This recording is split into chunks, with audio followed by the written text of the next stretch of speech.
Hi everyone, and welcome back to the Southerners Northern Gardens. So I just wanted to walk you around the garden this evening. Some of the perennials that I planted about a month ago now, a lot of the bare roots and the small plugs that I planted are starting to come into bloom already, which is crazy, but especially for the bare roots. And then there are a lot of things that I planted last year that are coming into bloom. Some of the things have faded out of bloom already, specifically some of the salvias that came up initially in my GMs, but there are other GMs that I started from plugs that are starting to bloom. They're tiny, tiny plants, but they're absolutely gorgeous. And so while I did a two-part series of Don't Forget About the May Garden last month, June and the beginning of July are probably my favorite months in the garden in Ohio, primarily because June typically is not as hot as it starts to get in July and August. And in those parts of the season, I typically just come out in the evenings and just kind of enjoy the garden and I try and stay out of the heat. There's not much to plant around here then. You don't want to be planting it. It's hard to get things to survive in the ground, specifically where I live, after July, unless you're giving it lots of water, because we, in some of the past few years, have had a little bit of a drought issue in July and August. And for a couple years ago, we didn't get any rain in July and August. And so there was like at least an 8-week period where we got no rain and stuff was so dry, the ground was cracking. But we have had lots of rain this spring, which has been really beneficial for all the new things I planted. And it has put some delays in me getting drip irrigation in. And so because most of the things I planted were perennial, I think I'm going to give it a risk and not necessarily install a lot of drip irrigation this spring.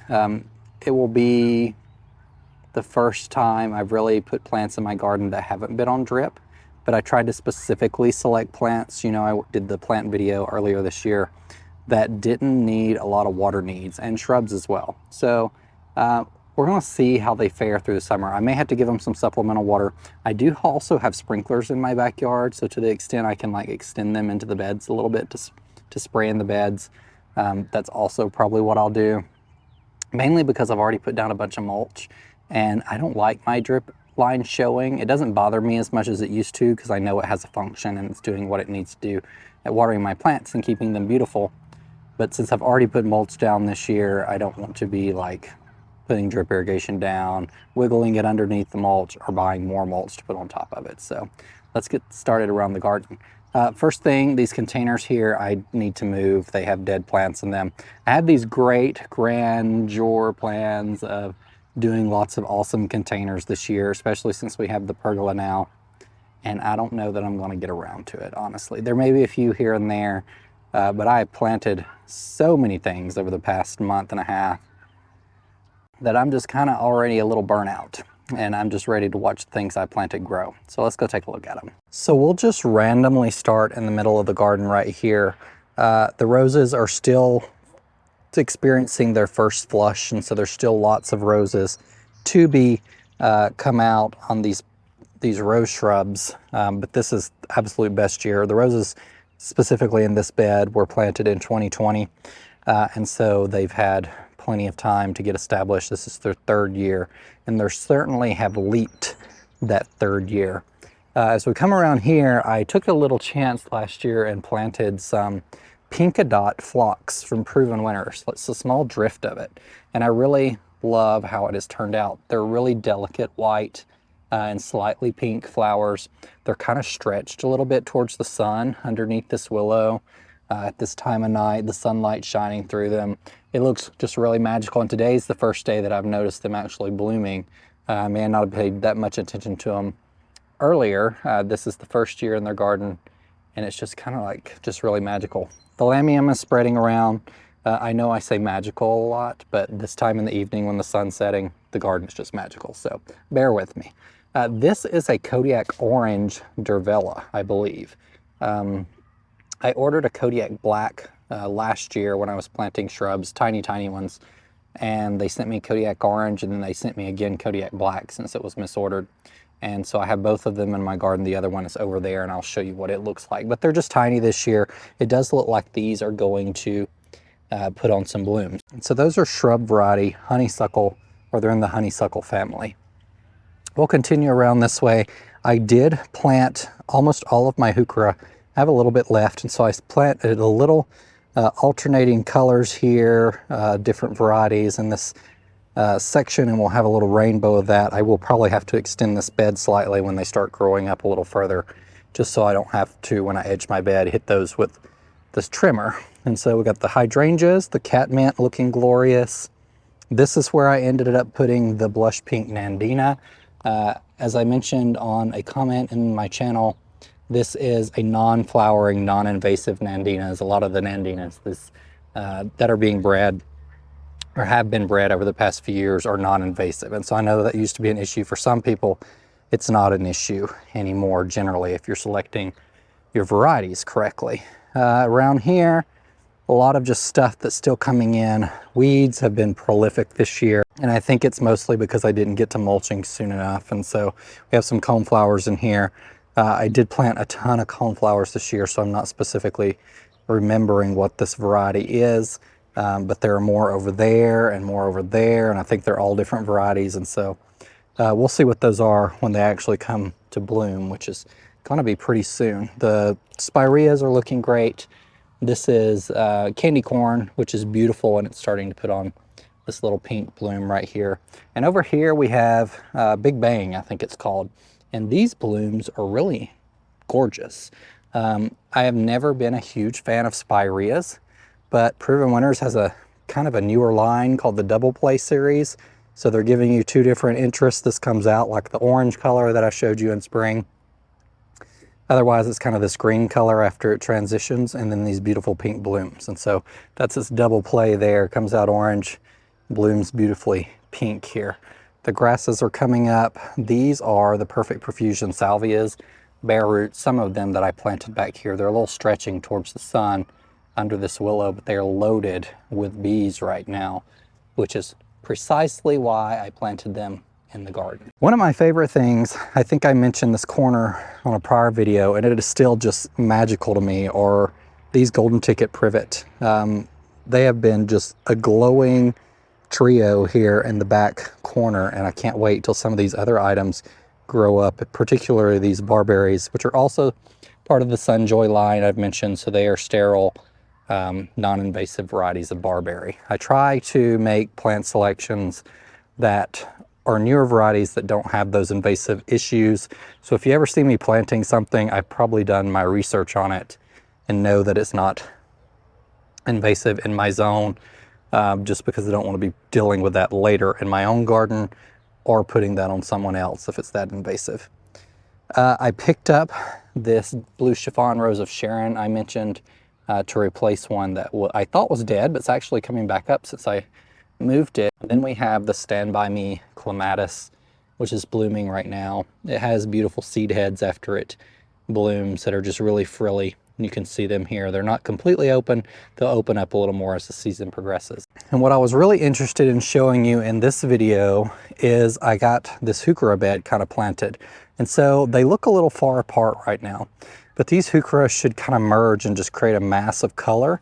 And so the yellow ones, you may see some that look very similar and are all yellow. They're actually different varieties. And so this yellow and that yellow are the same. Those are Lemon Supreme. And so they should be really, really yellow and stay that yellow color. This and that is Apple Twist. And so the new growth is kind of supposed to be orangey. And it's a little less yellow, so I'm hoping it won't look like too much yellow in here, but it really completely changed the space. You can't really see it that much on video as I'm looking at the screen, but I think this is going to be really lovely and magical. We have purple, black, yellow, green, and it'll just be like a rainbow of color. So I think I mentioned these incredible hedges. This is like one of my favorite places in the garden. I say that about a lot of areas, but this is one of the first places that I really designed part of the garden. And this is these hydrangeas going on. I planted them in 2019, so this is the beginning of their 4th growing season, and they are massive. We're already getting some little blooms here. These incredibles start blooming in June, in my zone, and so they're one of the earlier blooming hydrangeas in my garden, being a arborescens variety. But just look how huge this is. 𝗟𝗶𝗸𝗲 can get 4 to 5 to 6 foot tall and wide, I believe. So they're actually filling these gaps perfectly that I set next to these emerald green 𝗟𝗶𝗸𝗲. And so I just really love how it's looking this year, and they are loaded with blooms. It's going to be a really spectacular show. I can cut on them and bring some things inside for decoration this fall after they begin to dry out.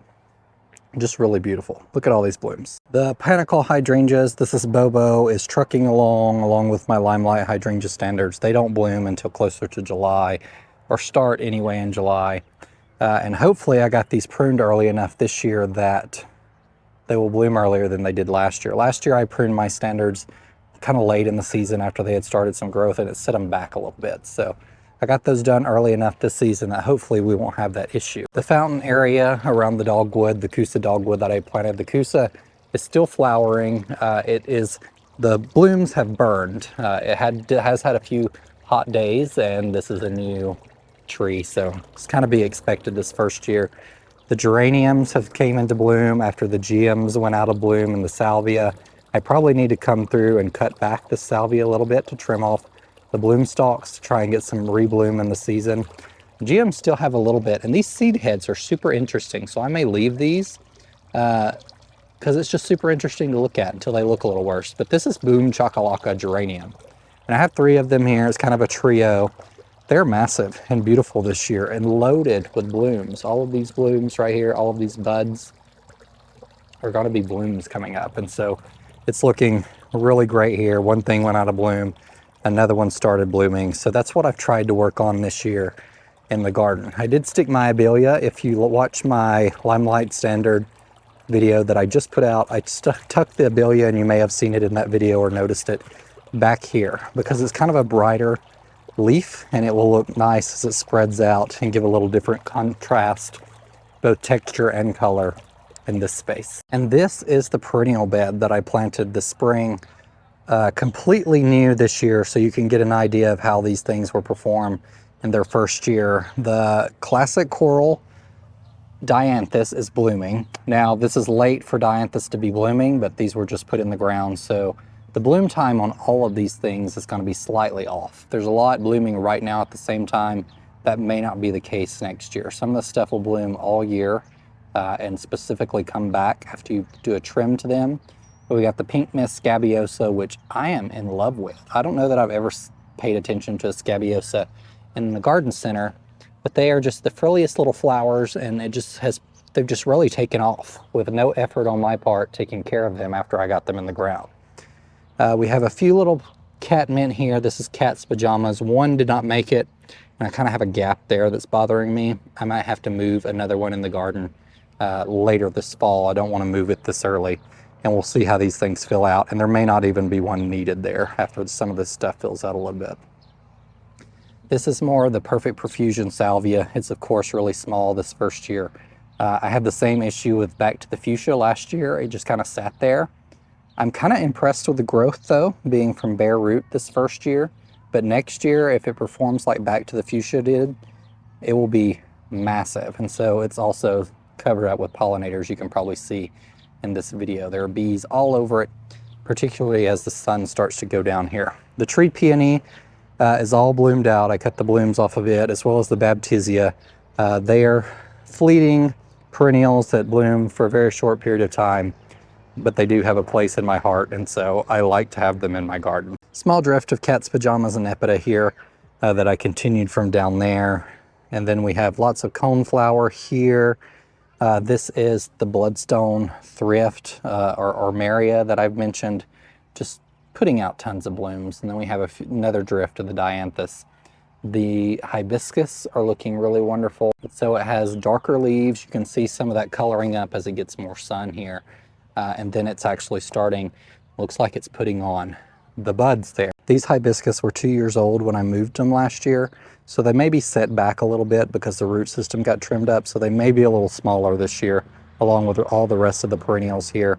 But I'm still hoping they put on quite a bit of show for me. I have the Peter Cottontail yarrow that I stuck here It's just a small drift. I heard it spreads, runs at the roots really bad, and I didn't want to put a lot in my garden for fear of that. But it's looking really great, and so hopefully it'll be able to be pulled and controlled pretty well. If not, this is one that I mentioned that I will probably remove if we are having issues with it spreading, particularly into the lawn or into these other beautiful perennials I planted. My Rise Up Lilac Days rose is actually got some buds on it. I'm going to start training it to this fence right here so it can grow up and down both ways and create a little bit of a barrier there through my fence. And look at these strawberries. So when I planted these strawberries, the biggest ones here, like this is one strawberry plant. These are the proven winter strawberries, but I grew them from seed last year. And when I planted them, I have never had great strawberry success. And so these are in one of my raised garden beds, and I've never seen strawberries this big. I don't know what it is. I've already got 2 strawberries off of it. There's still strawberry blooms covered up on it, and there are strawberries in here. And so we have a few strawberries, more to come, but I planted this full of strawberries, and I think I planted too many after seeing how big these got. On this side, just lots more of the perennials, same varieties I've already been over. But the roses, this one specifically is Italian Ice, have come into bloom. These are on their way out, and so I'll have to show these on another video. If you don't have Italian Ice in your garden, it's a really, really wonderful selection for like a small drift type landscape rose. The blooms are just so colorful. So they can take on shades of yellow, pink, orangey. It's just really crazy. It looks like the Italian Ice that you would get, and that's why it was given the perfect name. So these are the roses that were planted in containers out front that did not do well over winter, and they died completely to the ground. I managed to pull them out of the containers last spring, and so these are just now recovering. It's taking them a whole year to recover from all the damage that they got that winter. So they did not do very well in containers for me. Now the containers that they were in were not very well protected. They were metal containers. They didn't have a lot of soil, and we had a pretty cold winter that winter, and they tend to hold water in winter pretty bad. And so I don't know how Italian Ice would perform if it was in a really nice, well insulated container, but they did not do well for me in containers, but they are really perking up and looking beautiful in the landscape here.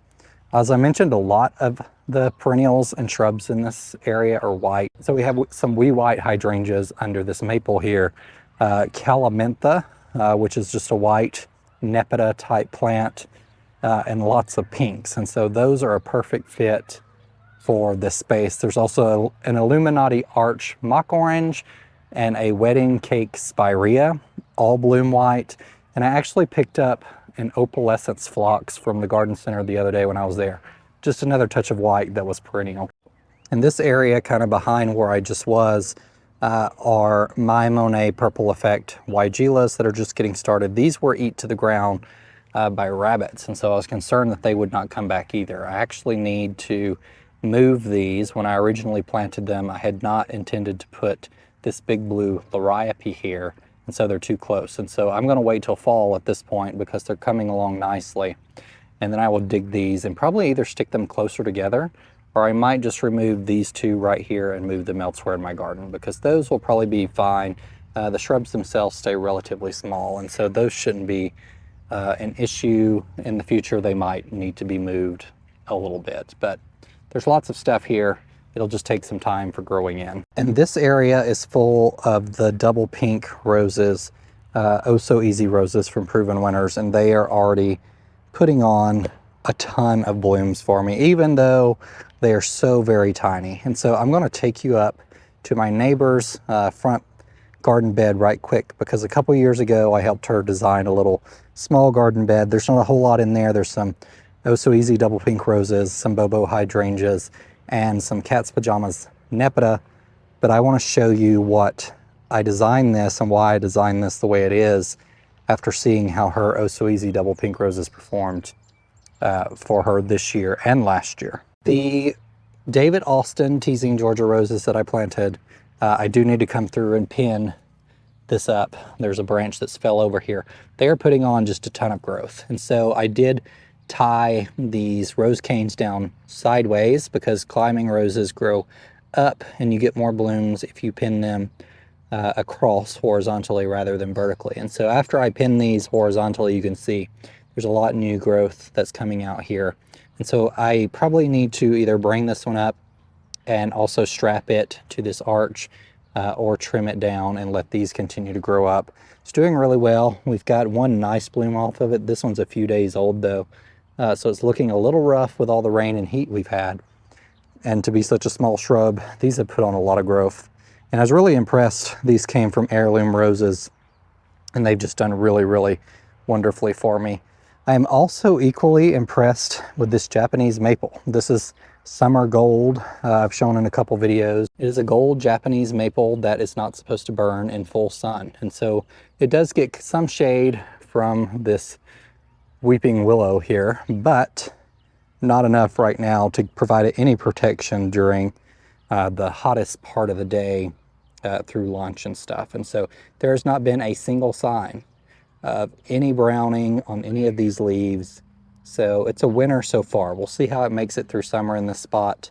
But as it grows up, I think it's going to be really beautiful. It's just kind of a decorative tree. It doesn't get super large, but also really beautiful. And then we have the smoke bush. This is Winecraft Black by Proven Winners, and it's really taken off this year and is really beautiful texture and color right here. So since we've taken a look at almost all of the back garden, I want to take you up here and show you my neighbor's oh so easy pink roses right quick, so you can see what I'm going for in the space around the snow belt. On the way, these 𝗟𝗶𝗲𝗲 are completely bloomed out, and so I kind of would like your input here as to whether I should cut these back pretty hard.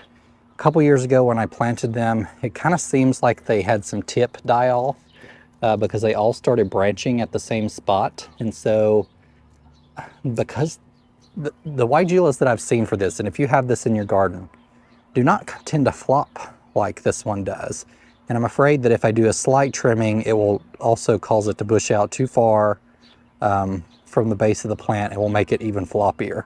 So I'm thinking I might need a hard prune back right now, but I don't really want to do that. But let me know if you have this 𝗟𝗟𝗲𝗲 or a 𝗟𝗟𝗲 in general and what you've kind of done to control this floppy habit, because they are beautiful when they bloom, but right now they're just, there's not a lot of structure there. It's just kind of all over the place and very empty looking. So I want to address that, and something I need to work on and think hard about. Got some Monarda blooming here too, and bees are all over that. But let's go look at these roses. So this is them, and look how incredible those look. So we got the cat's pajamas, those so easy double pink, the bobos slightly behind there that are looking just getting started. So this is what I'm going for in that space. You can see about how big these are. These are probably closer to full size, although they probably still got a little bit of growing to go, but they're just beautiful specimens. And so that, my friends, is kind of the design or the look that I'm going for over here under the snow belt. So lots of pink, beautiful landscape roses. And that is pretty much it. I have more things to plant this weekend. This is kind of what I have left over. I got a little bit of heuchera here. I did get my Sunflower Steve sunflowers planted out. The zinnias, I need to throw some fertilizer on so they'll put on a little more growth so I can get these in the ground ASAP. And then just a few more things to get in the ground somewhere in the garden, wherever I can find an empty spot. Thank you guys for joining me. Hope you have a wonderful day. And remember, in a world full of hate, be a light. Take care, everyone. Bye.